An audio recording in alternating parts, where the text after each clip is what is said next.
အေးစားလို့ရပြီလား ရပြီအမဟွာနန်းကြီးစားမလားနန်းလက်စားမလား နန်းလက်လေးပဲစားမယ် โอเค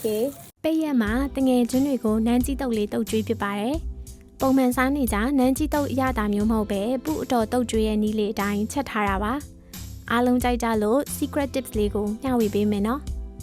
secret လေးကဘာလေးဖြစ်မလဲဆိုတာစက်ကြည့်ပေးပါအောင်ရှင်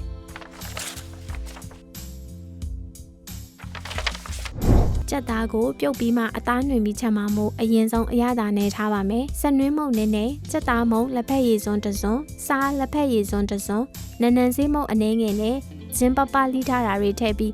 အားလုံးနှံသွားအောင်လို့နေပေးပါ။အရသာစိတ်ဝင်အောင်လို့နိုင်ဝက်လောက်ခဏထားပေးပါ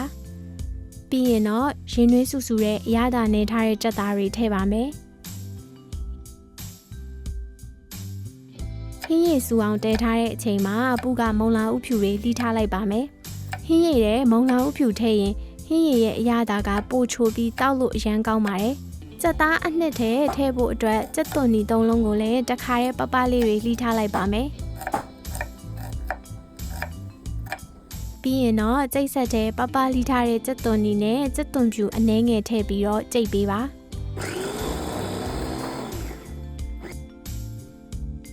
အခုဆိုကြက်ပြုတ်ရည်အိုတည်ထားတာလေးလည်းစူလာပြီးမှအပေါ်ရန်တက်လာတဲ့အမြုံနဲ့ကြက်သားတွေကစီတွေကိုဖယ်ထုတ်ပေးပါ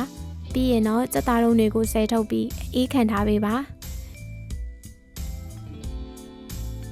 ဟင်းရည်အိုရဲ့နန်းနန်းပင်မြင့်နဲ့လှီးထားတဲ့မုံလာဥဖြူတွေထည့်ပြီးဆက်တဲပါမယ်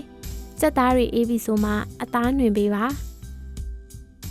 ကြက်သားတွေအားလုံးအသားနှွင်ပြီးသွားပြီဆိုရင်တော့အယိုးတွေကိုတော့မလွတ်ပစ်ပဲဟင်းရည်အိုရဲ့ပြန်ထည့်ပါမယ်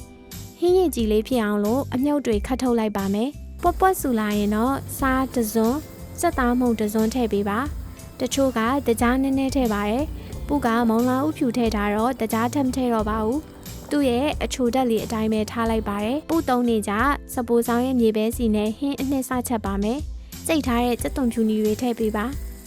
။ဆက်နွင်းနည်းနည်းထည့်ပါမယ်။အယောင်နွမ်းလာတဲ့အထိမှုပေးပါ။အယောင်တင်မှုအနှဲငယ်ထည့်ပြီးဆက်မွေပေးပါ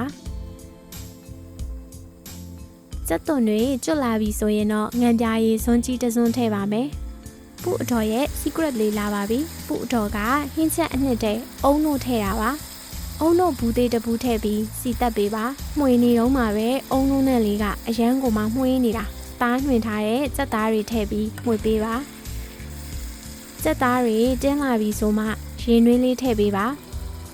စီပြန်အောင်မတည့်ပဲစီကြံရေကြံလေးထားလိုက်ပါတယ်နန်းကြီးတုပ်လို့ရှိရင်စီဝေများပြီးဤသွားမှာဆိုလို့ပါနန်းကြီးတုပ်ရဲ့အသက်ဖြစ်တဲ့ကြက်သားအနှစ်လေးရပါပြီပဲအကြက်မုတ်ကိုဒီတိုင်းမထည့်ပဲပူကပိုမွှေးအောင်လို့မီးအေးအေးနဲ့ပဲလော်လိုက်ပါတယ်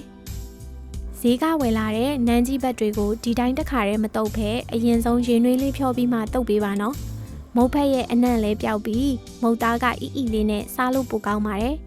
အထားလဲခံပါတယ်ပြုတ်ထားတဲ့နန်းကြီးဘက်တွေကိုရေအေးနဲ့ပြန်ဆေးပြီးရေပြန်စစ်ထားပေးပါ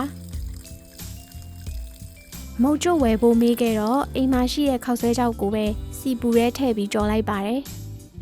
နန်းကြီးတုတ်ထဲမဲ့ပါဝင်ပစ္စည်းတွေအားလုံးပြင်ဆင်ပြီးပြီမို့စပြီးတော့တုတ်ပါမယ်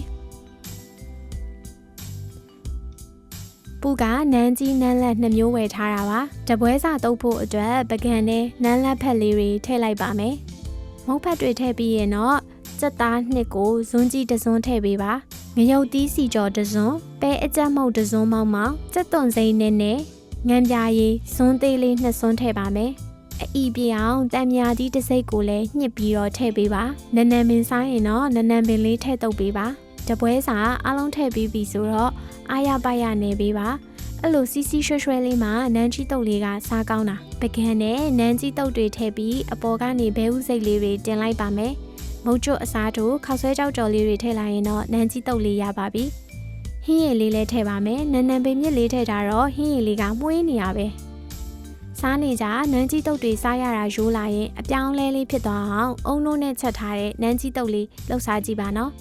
အုံနိုးနဲ့မှုမွေးလေးနဲ့တစ်မျိုးလေးစားလို့ကောင်းပါတယ်potato vlog လေးကိုကြည့်ပေးတဲ့အတွက်ကျေးဇူးအများကြီးတင်ပါတယ်ရှင် Cook, eat, smile